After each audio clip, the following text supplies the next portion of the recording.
Olá a todos, nós somos alunos da segunda série do ensino médio do Colégio Universitário Unifeb de Brusque, Santa Catarina.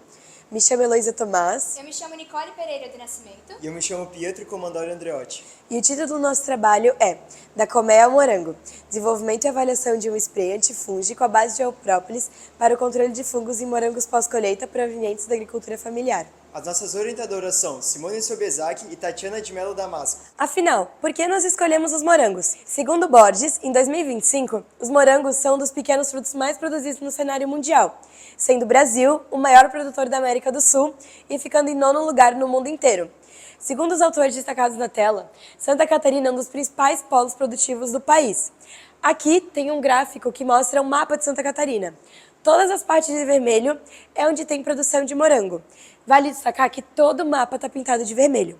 Segundo o IFRAM, em 2024, esse meio de cultivo é o pilar econômico para diversas famílias do estado. Assim, a maioria dos morangos que circulam são provenientes da agricultura familiar. De acordo com os autores apresentados na tela, a alta e rápida perecibilidade dos morangos é devido ao fungo Botrytis cinerea, causado pelo mofo cinzento, e assim é responsável por perdas significativas e redução de qualidade de vida dos frutos, em destaque para o morango. A geoprópolis se diferencia da própolis porque ela incorpora resinas vegetais junto a solo ou argila. A geoprópolis não muda a composição diferentemente da região. É rica em compostos fenólicos, tendo assim atividade antimicrobiana e antifúngica. As abelhas sem ferrão são nativas do Brasil, ou seja, a disponibilidade local é abrangente.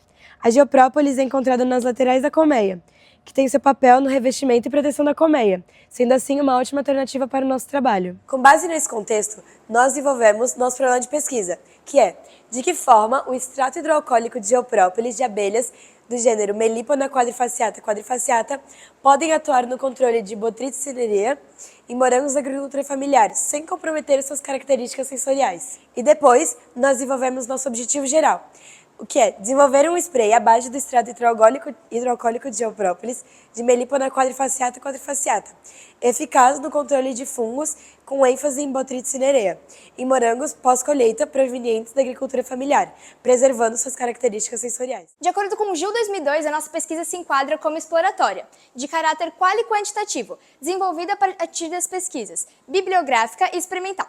O primeiro passo foi um levantamento bibliográfico sobre a geoprópolis, os fitopatógenos nos morangos e alternativas naturais para combater esses fungos. Para dar início à parte prática, nós realizamos ensaios in vitro, avaliando o crescimento fúngico e analisando a capacidade antifúngica da geoprópolis. Preparamos então o nosso extrato hidroalcoólico da geoprópolis, proveniente de abelhas mandaçaia. Então, seguimos para o teste pós-colheita, onde, com morangos tratados em diferentes concentrações do extrato, nós realizamos avaliação do crescimento fúngico, da conservação e das características sensoriais. Todos os resultados obtidos foram organizados em gráficos, quadros e tabelas. E todas as etapas do nosso projeto foram registradas no nosso diário de bordo, garantindo a devida documentação. Agora, eu vou explicar para vocês todos os nossos experimentos, e é de extrema importância citar que eles foram embasados em princípios de biossegurança da Embrapa e da Fiocruz, além da NR32, que garantiu a nossa segurança no manejo laboratorial.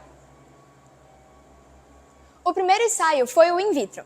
Ele inicia com o preparo de um meio alternativo, o BDA-PTA, à base de batata, por ser um alimento rico em carboidrato, ou seja, energia, que é exatamente o que o fungo precisa para se desenvolver.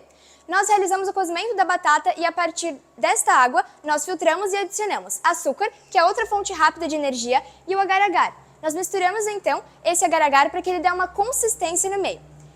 O ensaio in vitro ele foi dividido em 3 etapas. O primeiro, que foi o teste piloto, onde nós inoculamos 10 fungos provenientes de morangos convencionais. O segundo, inoculando 20 fungos, sendo 10 do morango convencional e 10 do morango orgânico. E o terceiro, que foi a repicagem. Nele, nós nos baseamos na inoculação dos fungos já desenvolvidos na segunda etapa, só que nós adicionamos diferentes concentrações do extrato, como está aqui mostrado na imagem, sendo 0,5%, 1%, 2%. O grupo de controle negativo, que não teve adição do extrato, e o grupo do controle solvente, onde teve apenas o álcool. O nosso extrato ele foi desenvolvido a partir de 700 ml de álcool, 70 gramas de geoprópolis e nós deixamos armazenado e agitamos diariamente durante 7 dias. Agora no teste pós-colheita, nós utilizamos 10 morangos convencionais e 10 morangos orgânicos, todos eles naturais e sem a presença de micélio visível. Nós realizamos então a pulverização do nosso extrato, mas dessa vez as concentrações foram diluídas em 100 ml de água destilada. As concentrações foram as mesmas, então 0,5%, 1% e 2% do extrato, incluindo também o controle negativo, sem a presença do extrato, e o controle solvente, que possuía apenas o álcool, para provar que o efeito inibitório ele é majoritariamente por parte da geoprópolis e não por causa do álcool. Aqui, então, nós armazenamos 2 morangos, pois nós repetimos a concentração 2 vezes para obter parâmetros comparativos. E todas elas foram armazenadas em mesmas condições climáticas. Após a realização do teste pós-colheita, iniciamos então a análise sensorial, que foi de extrema importância para garantir se houve mudanças ou não sobre as características após os tratamentos com o extrato. Então, nós analisamos o crescimento fúngico, se havia presença de odor, a perda de massa e também análise de firmeza. Após realizar essas análises, nós obtivemos essa foto, 6 dias após o início do teste, onde dá para ver claramente uma amostra que não possui a aplicação do nosso extrato e uma amostra que possui 0,5%. Dá pra gente ver que na concentração negativa, onde não teve extrato, a proliferação foi muito maior, garantindo então a nossa hipótese inicial de que o desenvolvimento de um extrato hidroalcoólico seria eficaz no combate de antifúngicos em morangos. Agora eu vou apresentar para vocês os resultados de todos os nossos testes, a começar pela etapa in vitro, nos testes 1 e 2, onde observamos o crescimento do fungo Botrytis cinerea para podermos ter um grupo controle sem nenhum tipo de extrato para avaliações posteriores. Assim, nós medimos os fungos perpendicularmente com 2 diâmetros por dia, durante 5 dias de ensaio. Todos esses resultados foram situados nessa tabela, onde apresentamos o crescimento total fúngico e o crescimento dele por dia, ao longo dos dias do experimento.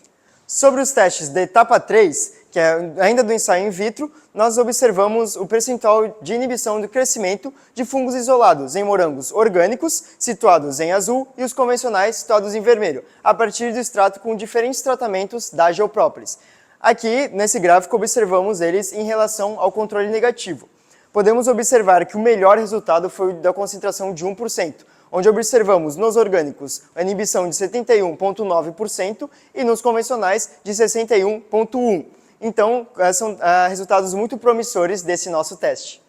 Ao contrário do gráfico anterior, nesse podemos observar o crescimento micelial médio dos fungos isolados nos morangos orgânicos e convencionais. Neste gráfico, podemos observar que a concentração de 1%, situada na linha azul, teve o menor crescimento médio, comprovando e corroborando os resultados do gráfico anterior.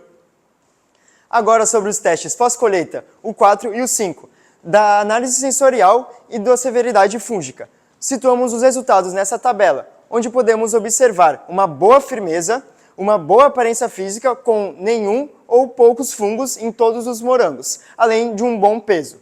Em comparação ao quadro do primeiro dia, no quadro anterior, nós temos aqui o do último dia, onde nós podemos observar coisas muito importantes, como, por exemplo, o crescimento fúngico que não aconteceu em morangos convencionais, de 0,5%, 1% e 2% do extrato.